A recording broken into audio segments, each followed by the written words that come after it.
అందరికీ నమస్కారం. ఈరోజు నా ఛానల్లో వరలక్ష్మి వ్రతం ఎలా చేసుకోవాలో మీకు చెప్తానన్నమాట. ఫస్ట్ ఆఫ్ ఆల్ గడప చుట్టూ కూడా మనము ముగ్గులతోటి అందంగా అలంకరించుకోవాలి. అలానే తులసి చెట్టు దగ్గర కూడా అలంకరణ చేసుకున్నాను. అమ్మవారు మన ఇంటికి రావాలి అంటే మన ఇల్లు శుద్ధిగా ఉండాలి కదా, అలాగా. ఇంకా డెకరేషన్ అనేది సింపుల్గా మా అమ్మ మా బ్రదర్స్ సహాయంతో చేసేసానన్నమాట. ఒక గుడ్డ పరుచుకొని వైట్ క్లాత్ బియ్యం దాని మీద పసుపు కుంకుమ వేసేసి అమ్మవారి ఫోటోని పెట్టుకోవాలి. దానికి ముందు కొంచెం ముందుకి జరుపుకొని కలశం పెట్టుకోవడానికి అలానే ఎలా అయితే బియ్యం పసుపు కుంకుమ వేసుకున్నామో అలా వేసుకొని మనం కలశాన్ని కూడా పెట్టుకోవాలి. కలశం పెట్టుకోవడానికి ఏంటంటే ఆ కలశంలో వాటర్, పసుపు, కుంకుమ, గంధం, ఒక రూపాయి కాయిన్, ఒక పువ్వు వేసి దానిపైన కొబ్బరికాయ పెట్టుకొని ఒక బ్లౌజ్ పీస్ని ట్రయాంగిల్గా త్రిభుజాకారంలో కలిపి పెట్టుకోవాలన్నమాట పైన. దానికి మనము మన దగ్గర ఉన్నవి అలంకరించుకొనేసి పెట్టుకోవాలి. ఇక్కడ అమ్మ వచ్చేసరికి నాకు బొట్టు పెడుతుంది. She is my mother. And అమ్మకి కూడా నేను బొట్టు పెట్టేశాను. వెనకమాల బ్యాక్గ్రౌండ్లో కనిపిస్తుంది కదా మీకు కలశం అనేది. ఆ కలశం మీద గాజులు అమ్మకి ఎరుపు పసుపు లేదా పచ్చ కలరువి వేసుకోవచ్చు అమ్మవారికి మనకి ఇష్టమైనవి. ఆ గాజులు అనేది అమ్మవారికి పెట్టి పైన తాళిబొట్టు అనేది ఫస్ట్ ఆభరణంగా పెట్టుకోవాలి. దాని తర్వాత నా దగ్గర ఉన్న నెక్లెస్ పీస్ అనేది అమ్మవారికి వేసానన్నమాట. అలాగా కలశం అంతా కూడా పూలు పెట్టేసుకొని పూజించుకున్న తర్వాత గణపయ్యకి తాంబూలం పెట్టుకుంటున్నాం మేము.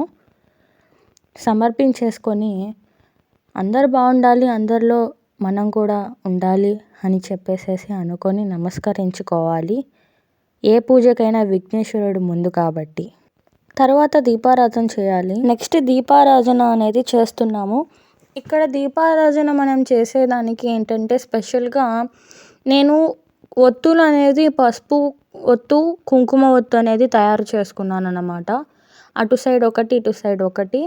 ఇప్పుడు చూస్తున్నాను కదా, ఇక్కడ పసుపు ఒత్తుకి ఫస్ట్ వెలిగించాము. ఆ తరువాత కుంకుమ ఒత్తుకి వెలిగించాము. రెండు వైపులా ఇలా ఒత్తులు పెట్టుకున్నాము. ఎందుకు అంటే అమ్మవారు మనకి ఉన్నారు అని ప్రత్యేకంగా తెలియజేయడానికి. అమ్మకి పసుపు కుంకుమ అంటే ఎంతో ఇష్టం, అందుకని. తరువాత విఘ్నేశ్వరుడికి అగరబత్తి చూయించుకొని కలశానికి చూయించుకొని అమ్మవారికి కూడా చూయించుకోవాలి. ఇలాగ వ్రతాలు నోములు చేసేటప్పుడు కానీ నార్మల్గా పూజ చేసేటప్పుడు కానీ మనసు అనేది ప్రశాంతంగా చేసుకొని పూజించుకోవాలన్నమాట. నాకు ఈ వ్రతం చేయడం అనేది ఎక్స్పీరియన్స్గా చెప్తున్నది ఏంటంటే చాలా ఆనందంగా ఉంది. అండ్ అమ్మకి దగ్గర అవుతున్నాను అనే ఫీలింగ్ నాకు ఉంది. అమ్మ లేనిది నేను లేను. ఈ వ్రతం వచ్చేసి పెళ్ళైన ఆడవాళ్ళే కాదు, పెళ్ళి కాని వాళ్ళు కూడా చేసుకోవచ్చు. మంచి భర్త రావాలని, మంచి భార్య రావాలని కూడా. ఇంకా పూజ మొదలవుతుందన్నమాట. ఇప్పుడు వచ్చిన తను నా తమ్ముడు నాగమల్లేశ్వరరావు అన్నమాట. అండ్ మా అన్నయ్య కిరణ్ అన్నయ్య అన్నమాట, కిరణ్ కుమార్. మేమందరము కలిసి అమ్మ, తమ్ముడు, అన్నయ్య, నేను కలిసి పూజ చేయబోతున్నాము. మొదలవుతుంది. ఏ పూజకైనా కానీ మన గణపయ్య ముందు కాబట్టి గణపతి పూజతో మొదలు పెడుతున్నాను అన్నమాట. పూజలో ఏంటి అంటే మనము స్వామిని ఆవాహనం చేసుకుంటాము. గంధం, పసుపు, అక్షింతలు, కుంకుమ అన్నీ వేసుకుంటూ పూజ స్టార్ట్ చేస్తాము. ఇప్పుడు స్టార్ట్ చేస్తున్నాం అన్నమాట. గణపతికి శుక్లాం వరదరం విష్ణుం శశివర్ణం చతుర్భుజం ప్రసన్న వరదం జాయే సర్వ విఘ్నో ప్రశాంతయే అనేసి స్వామికి చెప్పుకొనేసి పూజ చేసేస్తున్నాను అన్నమాట. అలాగ పసుపు, కుంకుమ, పూలు, గంధం ఇవి అన్నీ కూడా స్వామికి గణపయ్య మీద వేస్తూ స్వామిని ఆవాహనం చేస్తూ పూజకి ఇన్వైట్ చేస్తున్నట్టుగా స్వామికి చేస్తున్నాం అన్నమాట మేము. ప్రతి శుభకార్యానికి ముందుగా ఉండేది మన గణపయ్యే. ఆ గణపయ్య పూజ అనేది చక్కగా కంప్లీట్ చేసుకొనేసి స్వామిని 3 సార్లు కదపాలి. అటువైపు ఇటువైపు స్వామిని కదిపిన తరువాత కలశ పూజ చేయాలన్నమాట మనము. కలశ పూజ ఏంటి అంటే అమ్మవారు ఉన్నారని ప్రత్యేకంగా మనము ఆ కలశాన్ని చూయించుకుంటాం అన్నమాట. ఎంతో నియమ నిష్టలతోటి చేయాలి. అక్షింతలు మన బుజ్జి గణపయ్య మీద వేసిన తరువాత 3 సార్లు కదపాలి. ఇప్పుడు కదిపినాక నమస్కరణ చేసుకోవాలన్నమాట స్వామికి. మన కోరికను చెప్పుకొని స్వామిని ఆవాహనం చేసేసుకోవాలి. పూలు కూడా వేస్తున్నాము స్వామి మీద. ఈ వరలక్ష్మి వ్రతం అనేది నియమాలతోటి నిష్టలతోటి ఉంటుంది. గణపయ్య మీద పూలని చివరిగా వేసేసుకొని పూజ సమర్పించుకున్నాం అన్నమాట. ఇప్పుడు ఏంటంటే తీర్థం తీసుకొని స్వామి మీద ఓం కేశవాయ స్వాహ, ఓం మాధవాయ స్వాహ, ఓం గోవిందాయ స్వాహ అని 3 సార్లు స్వామి మీద వేసేసుకుంటే మన గణపతి పూజ అయిపోతుంది. తరువాత మనము ఎదురు పెట్టుకున్న ప్రసాదాన్ని సమర్పించుకోవాలన్నమాట. ఇప్పుడు కలశ పూజ మొదలయ్యింది. శ్రీ వరమహాలక్ష్మి అమ్మవారి 108 నామాలు అనేది ఉంటుందన్నమాట. ఆ 108 నామాలని ఒక్కొక్కటి స్మరించుకుంటూ పసుపు కుంకుమ వేస్తూ అమ్మవారిని స్మరిస్తూ పూజ చేయాలి. తరువాత అక్షింతలను పూలను కూడా వేస్తూ పూజ చేసుకోవాలన్నమాట. ఇక్కడ నేను గంధం వేస్తున్నాను మా తమ్ముళ్ళకి, అన్నయ్యకి. ఇలాగ మనము కలశ పూజ అనేది చేసుకోవాలి. మనకి 108 నామాలు అనేది యూట్యూబ్లో సెర్చ్ చేసినా దొరుకుతుంది, అమ్మవారి అష్టోత్తరం అన్నా, లేదా మనకి బయట పూజ సామాగ్రి దగ్గర అమ్మవారి వ్రతకల్పం బుక్ అనేది దొరుకుతుంది. ఆ బుక్ నుంచి కూడా అమ్మవారి నామాలు ఒక్కొక్కటి చదువుతూ పూజ మనస్ఫూర్తిగా చేసుకోవాలి. చివరిగా మన కోరికని చెప్పుకొని మనం పూజ చేసిన ఆ పువ్వులతోటి పైన కలశం మీద అలంకరించుకోవాలి. మనస్ఫూర్తిగా నమస్కరణ చేసుకుంటే కలశ పూజ అనేది మనకి అయిపోతుందన్నమాట. తరువాత మనం అమ్మవారి వ్రతం అంటే ఈ వ్రతం ఎందుకు చేస్తున్నాం అనేది చదవాలన్నమాట. ఇక్కడ మా అమ్మకి మా బ్రదర్స్కి చెప్తున్నాను. పువ్వు తీసుకొని కథ అయిపోయేంత వరకు మన మనసు నిర్మలంగా చేసుకొని శ్రద్ధగా వినాలి. ఆ కథ మొత్తం విన్న తరువాత మన మనసులోని కోరిక తీసుకొని ఆ పువ్వుని అమ్మవారికి సమర్పించుకోవాలని చెప్తున్నానన్నమాట.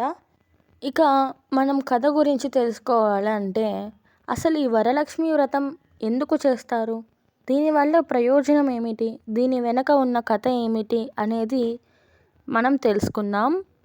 పూర్వం ఒక మహర్షి వాళ్ళ శిష్యులు నివసిస్తూ ఉండేవాళ్ళు. అయితే ఈ వరలక్ష్మి వ్రతం అనేది ఆ మహర్షి వాళ్ళ శిష్యులకి ఈ విధంగా చెప్తున్నాడంట. కైలాస శిఖరమున పార్వతీదేవి శివుడితో అడిగిందంట, స్వామి స్త్రీలకు ఏమైనా వ్రతం ఉందా, సిరి సంపదలను భోగభాగ్యాలను ఇచ్చే ఏ వ్రతమైనా స్త్రీలకు ఉందా స్వామి అని పార్వతీదేవి ఎంతో కుతూహలంతో మహాశివుణ్ణి అడిగిందట. అప్పుడు పరమశివుడు ఇలా చెప్పాడంట, వరమహాలక్ష్మి వ్రతం అనేది ఒకటి ఉంది, అది ఆచరించిన వాళ్ళకి సిరి సంపదలు వర్ధిల్లుతాయి అని పార్వతీదేవితో చెప్పాడంట. పార్వతీదేవి, స్వామి ఈ వ్రతానికి ముఖ్యమైన దేవత ఎవరు, అది ఎలా ఆచరించాలో చెప్పరా స్వామి అని పరమశివుణ్ణి అడిగింది.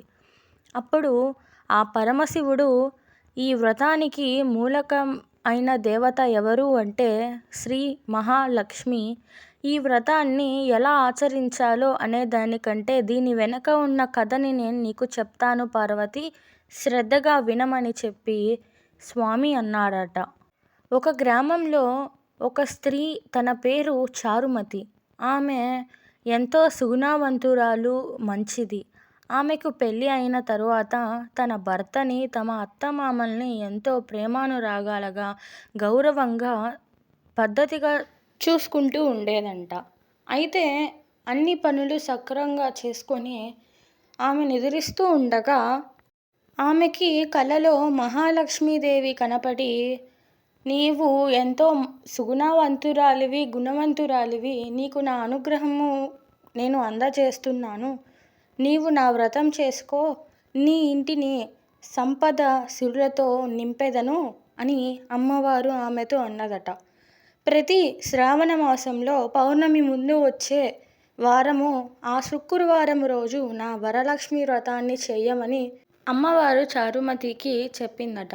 చారుమతి, అమ్మ నీ వంటి మహా సౌభాగ్యవతి మీరు నాకు కలలో కనిపించి నా మనసు నా జన్మ ధన్యమైపోయింది తల్లి అని ఆమెకి కుదిరిన అమ్మవారి పాటలు అష్టోత్తరామాలు అమ్మని సేవించుకొని దండం పెట్టుకుందట. తిరిగి చూసేలోపు అది కళ అని ఆమె గ్రహించిందట. ఇలా అమ్మవారు ఆమెకి కలలో కనిపించి ఇలా చెప్పిందని తన భర్తకి తన అత్తమామలకి చెప్పగా ఆ వ్రతము చేసుకోమని వాళ్ళు చెప్పారట. చారుమతి గ్రామంలో ఉన్న ప్రతి ఒక్క ముత్తైదువుగా ఆడపడుచులని పిలిచి తన ఇంటిలో వ్రతం ఆచరించుకున్నదట. వ్రతం అంతా అయిపోయిన తరువాత వాళ్ళంతా అమ్మవారికి నైవేద్యాలు పూజలు అర్పించుకొని తాంబూల వాయనాలు అర్పించుకున్నారంట. ఆ తరువాత వాళ్ళందరూ ప్రదక్షిణం చేయటం కోసం ఒక ప్రదక్షిణం చేయగా వాళ్ళ కాళ్ళకు పట్టీలనేవి వచ్చేసాయంట. రెండో ప్రదక్షిణం చేయగా చేతికి బంగారపు గాజులు వచ్చాయట. మూడో ప్రదక్షిణం చేయగా ఇల్లంతా సిరులు ధాన్యాలతోటి నిండిపోయిందట. అలాగే ఆమె ఇంటికి ముత్తైదువులుగా వచ్చిన గ్రామ స్త్రీలందరి ఇల్లు కూడా ధనాలతో సిరి సంపదలతో నిండిపోయిందట. ఆ వ్రతముకు వచ్చిన గ్రామ స్త్రీలందరూ కూడా వెళ్ళటానికి వాళ్ళ ఇంటికి పెద్ద పెద్ద బంగారపు ఓడలు లాంటి రథాలు అనేవి వాళ్ళ ఇంటికి అనేది వచ్చిందంట. ఇలా వీళ్ళంతా వ్రతం కంప్లీట్ చేసుకొని వాళ్ళ ఇంటికి వెళుతుండగా గ్రామ స్త్రీలందరూ కూడా చారుమతి గురించి మాట్లాడుకున్నారంట. ఈ విధముగా తనకి ఆ వ్రతం ఆచరించమని అమ్మ చెప్పిన తర్వాత తను చేస్తూ మనల్ని కూడా పిలిచి చేయించి మనకి కూడా ఈ సిరి సంపదలను భాగ్యులుగా చేసింది ఆమె వంటి గొప్ప స్త్రీ. ఇలాంటి మంచి ఇదంతా తనకి దక్కాలి, తను సుఖశాంతులతో సిరి సంపదలతో వర్ధిల్లాలి అని ఆ గ్రామ స్త్రీలందరూ కూడా ఆమెని దీవించారంట. ఈ విధముగా ప్రతి శ్రావణ మాసంలో పౌర్ణమికి ముందు వచ్చే శుక్రవారం వరలక్ష్మి వ్రతం అనేది చారుమతి చుట్టుపక్కల ఉన్న గ్రామంలోని స్త్రీలందరితో కలిసి ప్రతి ఏటా ఇలా చేసి తన సౌభాగ్యాన్ని తన ఇంటిని కాపాడుకుంటూ ఇలా చేస్తూ వచ్చేదంట. అయితే ఈ కథ అంతా అమ్మవారికి శివుడు అర్పించాడు అని మహర్షి శిష్యులకు చెప్పాడు. ఈ విధముగా అసలు సిసలైన వరలక్ష్మి వ్రతం అంటే ఇది. ఓకే, ఇదంతా ఓకే. మరి దీనివల్ల ఏంటమ్మా అంటే ఈ వరలక్ష్మి వ్రతం చేసిన, ఈ వరలక్ష్మి వ్రతం విన్న, ఈ వరలక్ష్మి వ్రతంలో పాల్గొన్న ఇంట్లోని సిరి సంపదలు వచ్చి అందరూ సుఖ సంతోషాలతో వర్ధిల్లుతారు అని దీని యొక్క ముఖ్యాంశం. కథ అంతా చెప్పినాక మనస్ఫూర్తిగా మన కోరికను అనుకొని అమ్మవారి పాదాల దగ్గర పెట్టేసేసామన్నమాట. ఇలాగా మా వరలక్ష్మి వ్రతం అనేది కంప్లీట్ అయిపోయింది మనస్ఫూర్తిగా. ఆ తరువాత అమ్మవారి అష్టోత్తరము, అమ్మవారి పాటలను పాడుతూ అమ్మవారికి అమ్మ నేను కలిసి అర్చన చేశామన్నమాట. మనకి వచ్చిన పాటలు కానీ మనకు వచ్చిన నామం కానీ చేయాలన్నమాట.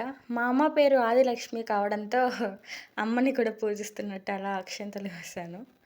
సో ఇలాగా అమ్మవారి అర్చన అనేది కంప్లీట్ చేసుకున్నాక తోరణ పూజ అనేది నేను చేస్తున్నాను. ఈ తోరణం ఏంటి అంటే ఒక పసుపు దారం తీసుకొని వాటిని 8 ముళ్ళుగా వేసుకోవాలి. కొంతమంది ఏంటంటే ఆ 8 ముళ్ళకి ఒక్కొక్క ముడికి ఒక్కొక్క పువ్వు కలుపుకొని తోరణం చేస్తారు. కానీ నేనేంటంటే అటువైపు 4 ఇటువైపు 3టికి ముడులు వేసుకొని మధ్యలో ఒక ముడికి 5వ ముడికి పువ్వు పెట్టానన్నమాట. అమ్మవారిని స్మరిస్తూ ఒక్కొక్క దగ్గర ఒక్కొక్క లక్ష్మిని అనుకుంటూ పూజిస్తూ పసుపు కుంకుమ గంధం అక్షింతలతో పూజించాలి. ఈ తోరణం అనేది వరలక్ష్మి వ్రతం చేసినట్లు కింద వస్తుందన్నమాట. ప్రతి ఒక్కళ్ళకి మన ఇంట్లో వాళ్ళకి ఈ తోరణం అనేది మనం కట్టాలి. పూజ చేసే ముందు నేను ముందుగానే కట్టేసుకున్నాను కాబట్టి ఆ క్లిప్ మీకు చెప్పలేదు. తర్వాత మా ఇంట్లో ఉన్న వాళ్ళందరికీ కట్టడం కోసమని తోరణ పూజ అనేది మనము చేసుకోవాలన్నమాట. మస్ట్ అండ్ షుడ్‌గా చేయాలి ఇది అనేది. అసలు మిస్ చేయకండి. తోరణ పూజ కంప్లీట్ అయిపోయిన తర్వాత మా ఇంటికి ముత్తైదువుల కిందగా ఒక ఇద్దరు ముగ్గురిని పిలిచామన్నమాట. వాళ్ళకి వాయనాలిస్తున్నాం. వాయనం ఇచ్చేసాను. ఆ తర్వాత మా అమ్మమ్మకి కాళ్ళకి పసుపు రాసి బొట్టు పెట్టి గంధం పూసి ఆ తరువాత వాళ్ళ చేత మనం పెట్టించేసుకొని వాయనం ఇవ్వాలి. వాయనంలో వచ్చేసరికి జాకెట్ ముక్క, తాంబూలం కింద అరటిపండు, వక్క, పసుపు కొమ్ము, పసుపు కుంకుమ అనేది మనము వాళ్ళకి తాంబూలం కింద ఇవ్వాలి. ఇందాక కిరణ్ అన్నయ్య అని చెప్పాను కదా, వాళ్ళ అమ్మ అంటే వాళ్ళ అమ్మకి కూడా తాంబూలం ఇచ్చేసాను. ఆంటీ క్లోజ్ టు వైజ్ అనమాట. తరువాత మా ఇంటికి ఎదురుగా ఉన్న ఆంటీని కూడా మేము ఇన్వైట్ చేశాము. ఆ ఆంటీ కూడా వచ్చేసారు. తనకి కూడా మేము తాంబూలం అనేది ఇచ్చేసాను అన్నమాట. ఆ తర్వాత 5వ ముత్తైదుగా అమ్మ నాకు ఇచ్చింది తాంబూలం అనేది. అలాగా పూజ అయిపోయింది. సాయంత్రం పూజ నేను చేసుకుంటున్నాను అన్నమాట. పొద్దున చేయాలి, సాయంత్రం చేయాలి. అమ్మకి ఇది మస్ట్ అన్నమాట. అందరికీ తెలిసినదే, కొత్తేం కాదు. సంధ్యాల సమయంలో సాయంకాలం పూట అమ్మవారికి ఇలా పూజ చేసుకోవటం, మళ్ళీ రెండవసారి దీపారాధన చేయటం, అర్చన చేయటం నా మనసుకి ఎంతో ప్రశాంతతని ఇచ్చిందన్నమాట. వరలక్ష్మి వ్రతం చేసుకోవాలని మనసులో ఆలోచన రావటమే అది ఒక మంచి అంటే నా ఫీల్ ప్రకారం అదొక మంచి ఉద్దేశం కిందగా నేను తీసుకుంటాను. ఈ వరలక్ష్మి వ్రతం అనేది నాకు ఎంతో special and it's my first YouTube video also. అంటే ఇది మొదటి వీడియో. ఈ వీడియో ఇంతటిదాకా చూస్తున్నారు అంటే great and thank you so much. Subscribe చేసుకోండి. ఇలాంటి మోర్ వీడియోస్ అనేది వస్తుంది. తొందరలో శరన్నవరాత్రులు అంటే దసరా నవరాత్రులు వస్తున్నాయి. సో అమ్మవారి ఒక్కొక్క అలంకరణ ఎలా చేసుకోవాలి, 9 రోజులు ఎలా పూజ చేసుకోవాలి అనేది కూడా నేను మీ అందరికీ వీడియోస్లో ఒక్కొక్కటిగా చెప్పుకుంటూ వస్తాను. ఎలా చేసుకోవాలి అనేది కూడా చెప్తానన్నమాట. అండ్ స్పెషల్ థ్యాంక్స్ టు మా మావయ్య అన్నమాట. ఈ సామాగ్రి పూజ కానివ్వచ్చు, ఎవ్రీథింగ్ వీటికి సపోర్ట్ చేసింది మా మావయ్య. And more special thanks to my mother and my brothers అన్నమాట. డెకరేషన్కి కానీ, ఎవ్రీథింగ్ వాట్ ఐ నీడ్ అనేది కానీ, ఎవ్రీథింగ్ మొత్తంకి కూడా నాకు నా ఫ్యామిలీ అనేది బాగా సపోర్ట్ చేశారు. మా అమ్మ, మా కిరణ్ అన్నయ్య, మా నాగమల్లేష్ తమ్ముడు, మా మామయ్య కూడా. మీ అందరికీ చాలా థ్యాంక్స్. అండ్ ఈ వరలక్ష్మి వ్రతం అనేది నాకు చాలా అంటే చాలా స్పెషల్. ఎంత అందంగా చేసుకున్నాను అంటే I can't explain my happiness in one word also. చెప్పుకోలేను. పూజ అంతా అయిపోయిన తర్వాత హారతి మన బుజ్జి గణపయ్యకి, కలశానికి, అమ్మవారికి ఇచ్చుకుంటూ మనసులో ఎంతో ఆనందం, అలానే ఎంతో కొంత బాధ అమ్మకి చెప్పుకోవటం అనేది జరిగింది. మనస్ఫూర్తిగా పూజ చేసుకుంటున్నప్పుడు నా మనసు ఎంత ఆనందంగా ఉంటుంది అంటే ఐ కాంట్ ఎక్స్‌ప్లెయిన్. డివోషనల్‌కి నేను బాగా కనెక్టివిటీగా అవుతాను. వెనక నుంచి మా మల్లేష్ తమ్ముడు వచ్చి దండం పెట్టుకుంటున్నాడు. హారతి తీసుకోవటానికి వచ్చాడు తను. సో ఇలాగ హారతిని అర్పించేసుకున్న తర్వాత మనము ప్రసాదం కింద నేను అమ్మవారికి ఖర్జూరాలు అర్పించానన్నమాట. ప్రసాదము అర్పించుతూ హారతిని అర్పిస్తున్నాను. అండ్ అందరూ కూడా బాగుండాలి, అందులో నేను ఉండాలని మనస్ఫూర్తిగా కోరుకుంటూ నా వరలక్ష్మి వ్రతం అనేది ఇలా కంప్లీట్ చేసుకున్నా. చాలా అంటే చాలా హ్యాపీగా ఉంది. And at the same time ఫుల్‌ఫిల్‌గా కంప్లీట్ అయిపోయింది. ఇక్కడి వరకు చూసిన మీ అందరికీ కూడా thank you. And more videos ఉన్నాయి. ప్లీజ్ సబ్స్క్రైబ్ చేసుకోండి. అండ్ మీ సపోర్ట్ నాకు ఎంతో అవసరం. Thank you for watching. Bye guys.